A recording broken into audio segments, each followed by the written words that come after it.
Hogwarts Legacy is right around the corner, but if you haven't been paying close attention, you might have actually missed these incredibly important game mechanics that are poised to make a huge difference in your first playthrough. Like for example, the Room of Requirement. Now we recently got tons of new information on the system in the second gameplay showcase, and if you're a fan of the Harry Potter films or books, you know that the Room of Requirement only appears when a person truly needs it. But in the case of the Hogwarts Legacy game, the Room of Requirement is a bit different. And throughout the course of your wizarding adventure, this room serves as your primary home base for building and maintaining a variety of key skills and functions that are so important for your success that you'll definitely come here very often. Now, at first glance, the main purpose of the Room of Requirement seems to be this almost Sims-like customization of furniture and architecture to build out your room exactly how you want it. We've seen through the use of conjuration that players can make the Room of Requirement completely their own with personalized tables, seats, rugs, statues, decorations, ornaments, and a lot more. And all of which can be further customized, by the way, in size and color. Now, recipes for these conjurations can be purchased from the Tomes and Scrolls shop in Hogsmeade, but some of the most important conjuration objects also come as rewards from quests and specific elements of gameplay. And it's these utility or tool conjurations that you'll want to pay the most attention to, because these are what can actually empower your character and make a huge difference in the game. The potting table, for example, can be used to grow helpful plants. The potion station, of course, is used to craft powerful potions, but one of the most important objects here is going to be the identification station. We know that you can receive this conjuration object fairly early on because it's just so important. What you can do here is you bring it new pieces of gear that you pick up in the world, and the station will identify any of the gear's traits and magical properties, allowing you to use the piece of clothing or gear to its full effectiveness. And since many of the most powerful traits may not be identifiable right away, using and upgrading the identification station will no doubt be critical to your in-game success.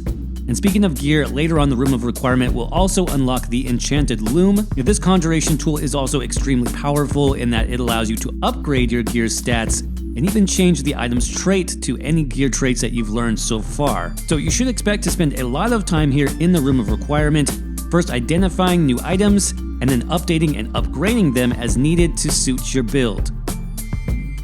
Speaking of upgrades, that brings us to number 2 on this list.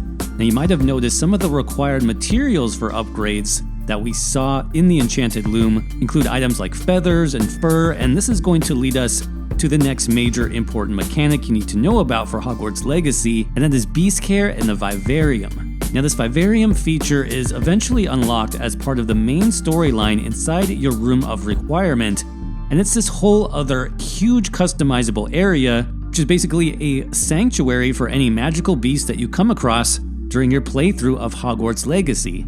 Now, so far we know that magical beasts in the game can be tamed at various beast dens located out in the open world. You may also run across more magical beasts being taken captive by poachers out in the wild that you need to rescue. And finally, some powerful magical beasts may even need to be tamed through combat. But the Vivarium in Hogwarts Legacy also provides a much deeper purpose than a simple creature collection system. You see, once you've collected a magical creature in Hogwarts Legacy, whether you've tamed or rescued them, those creatures will appear in your Vivarium, and at this point the game changes focus from collection to beast care and beast management. To do this well, you'll need to regularly feed those magical creatures, groom them, and even play games with them for entertainment. And while this is fun and interactive as it is, it also serves a greater purpose, and that is to develop a relationship and trust between you and your magical friends. Eventually, if you put in enough work, these magical creatures can then give you those all-important crafting and upgrade materials that are going to be critical for upgrading our gear back in the Room of Requirement at the Enchanted Loom, which we saw earlier. Of course, the Vivarium is completely customizable, just like the Room of Requirement itself, where you can change the precise location of things like statues and trees and bushes, or swap them out for other objects that you come across. New decorations can also be purchased in Hogsmeade, and we know that multiple versions of the Vivarium also exist and can be unlocked later on in the story, providing different overall looks, like a swampy version, for example, which was mentioned. So all in all, Beast Care and the Vivarium will play a very important role in Hogwarts Legacy, allowing for some fun and interactive gameplay while also unlocking the top-tier crafting ingredients you'll need to eventually become the ultimate wizard or witch. And that is going to lead us to our third and final big mechanic that you need to know in order to be successful in Hogwarts Legacy, and that is mandatory classes versus optional classes. You see, as far as we know, the mainline story for Hogwarts Legacy is said to clock in at around 30 hours of gameplay. This is believed to be a well-structured story narrative, taking us through Hogwarts Castle and beyond, a bit like a book with different chapters. As part of the story, we know from developer interviews that we'll need to attend some mandatory classes to progress the main storyline. However, there are also optional or side quest classes that can be attended throughout the game's various story chapters, and some of these opportunities may actually get closed off once you choose to progress the story past a certain point. Now, classes in Hogwarts Legacy have two primary purposes. One, of course, is building relationships with your fellow students and, of course, teachers.